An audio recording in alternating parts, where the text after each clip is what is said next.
Kembali bersama kami di Market Bus pemirsa. Selanjutnya mari kita simak pergerakan IHSG di pembukaan pertama di sesi hari ini pemirsa, di mana IHSG bergerak melemah tipis ya di 0,16% ke level 6.179,39. Dari top gainers pemirsa ada Dewa, PTRO, Kota, INKP dan Rans. Dari top losers ada Cuan, saham energi, saham Inco, saham DOOH dan juga PAMG.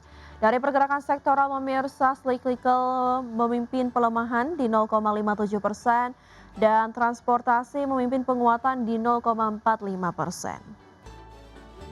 Dari Bursa Asia pemirsa, Nikkei 225 bergerak melemah di 4,03% ke level 62.312.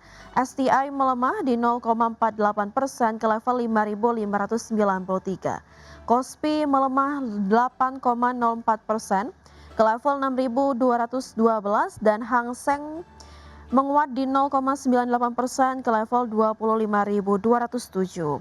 Dan dari saham-saham pilihan pemirsa, ada 3 saham pilihan yaitu ada Cimori yang direkomendasikan buy, ada AADI direkomendasikan buy dan juga PGEO direkomendasikan buy.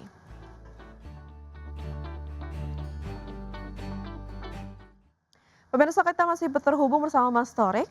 Mas Torik, melanjutkan terkait perbincangan kita sebelumnya, berbanding terbalik dengan big caps, ini saham-saham komoditas cenderung tertekan ya Mas di awal pekan, seperti Bumi, Antam, Aman, Emas juga kompak mengalami pelemahan. Nah, apa yang dapat dicermati dari koreksi saham-saham komoditas tersebut Mas? Apakah saham-saham ini masih menarik untuk dicermati?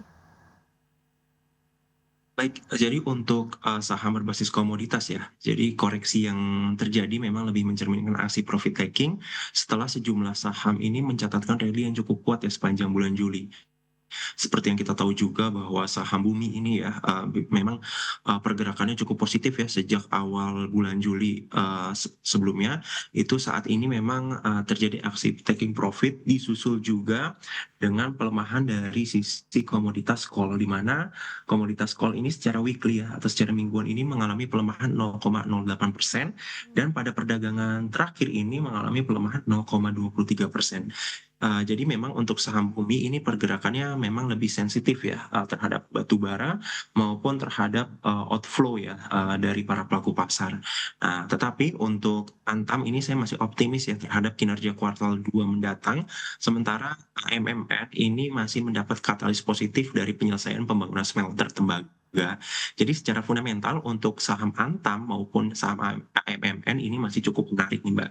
Nah, saya rasa memang untuk, teman-teman ataupun untuk pasar yang ingin mencermati saham-saham komoditas, sebaiknya buy on weakness terlebih dahulu ya, terutama terjadinya koreksi yang cukup dalam ya dari saham-saham berbasis dari harga komoditas itu sendiri seperti coal yang melemah, lalu juga ada, migas yang mengalami pelemahan, lalu gold yang relatif, mengalami pelemahan terbatas.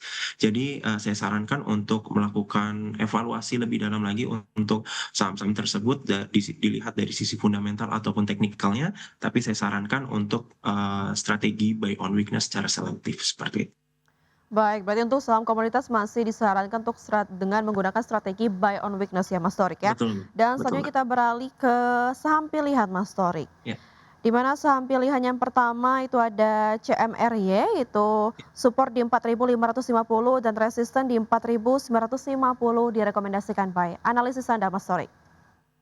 Oke, baik, jadi untuk CMRI ini kenapa saya rekomendasikan karena, cukup menarik ya, setelah mengalami pelemahan di bulan Mei, nah ternyata, terjadi technical rebound nih, untuk CMRY di tanggal 10 Juni tahun 2026. Hingga saat ini pergerakannya ini cenderung uptrend, jadi makanya saya menilai, jikapun pada perdagangan hari ini CMRY ini masih mengalami koreksi, tentu, masih ada potensi pembalikan arah tren ya. Jadi, masih ada probability mengalami penguatan. Nah, cuma memang relatif terbatas nih kalau misalkan hari ini mengalami pelemahan.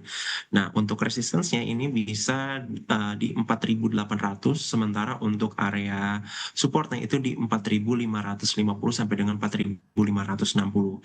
Lalu juga kalau dilihat dari indikator stokastiknya ini memang pada perdagangan 27 Juli, at least itu perdagangan kemarin, stokastiknya ini, kecenderungan golden cross pada area netralnya. Jadi masih ada, potensial upside lebih lanjut nih untuk saham CMRY. Lalu secara fundamental memang, laba Q1-nya ini kan meningkat ya di 15,7%. Nah tentu ini masih ada potensi, peningkatan di kuartal kedua mendatang ya, seiring juga, kebijakan ekspansi, di pasar ekspor, dari saham CMRY ini sendiri, seperti itu. Baik, kita beralih ke saham pilihan berikutnya ada dari AADI. Silakan Mas Torik. Baik, untuk AADI memang, pada saat opening tadi itu mengalami penguatan terbatas ya di 0,28%, namun pada perdagangan hari ini, tepatnya di jam 9:09 ini, pergerakannya masih mengalami pelemahan terbatas. Nah, saya sangat mewajari ya pelemahan terbatas dari saham AADI ini, kenapa? Karena, komoditas batu baranya juga mengalami koreksi gitu. Tetapi kalau misalkan untuk di koleksi, swing trade ya, ini masih cukup menarik nih, Mbak. Saya juga merekomendasikan saham-saham pilihan saya ini dalam, bentuk swing trade ya. Jadi, secara mingguan atau bulanan bisa dikoleksi. Kenapa? Karena pergerakannya ini kan sudah uptrend nih, untuk saham ADI dari tanggal 1 Juli. Nah, lalu untuk, dari tanggal 20 Juli sampai dengan saat ini, pergerakan ini cenderung sideways. Jadi memang masih ada potensial untuk mengalami penguatan. Nah, saya batasi untuk penguatannya sebenarnya ada di level 9.200. Jika kuat untuk menembus area resistance 9.200, maka ada potensial untuk ADI menuju level 9.450 seperti itu. Untuk AADI investasi jangka pendek, menengah atau panjang Mas? Swing trade jadi, dalam kategori jangka pendek hingga menengah sih sebenarnya. Baik, kita beralih ke saham pilihan selanjutnya ada dari PGEO, direkomendasikan buy juga. Baik, untuk PGEO ini saham PGEO memang, bisa dikatakan, ada sentimen bahwa PGEO mendapatkan pinjaman ya dari Bank Mizuho. Tentunya ini dilakukan untuk melakukan, ekspansi bisnis ya dari saham PGEO. Nah, saya juga menilai, pergerakan PGEO ini dalam beberapa pekan terakhir ya, terutama dari pertengahan Juli sampai dengan saat ini pergerakannya masih cukup sideways. Tapi menarik nih, untuk, sobat investor semuanya, kenapa saya bisa katakan seperti itu, karena, pada perdagangan tanggal 24 Juli ya, at least itu di hari Jumat kemarin, pekan kemarin, ini kan koreksi lalu terjadi technical rebound. Nah, selanjutnya ini kita tinggal lihat apakah, masih ada, terjadinya rebound atau tidak. Nah, saya sangat meyakini masih ada potensial rebound dan tentunya akan menguji area resistance dynamic nih di level 1070. Jika kuat untuk menembus level 1070, maka masih ada potensial menuju 1090 sampai dengan 1100 seperti itu.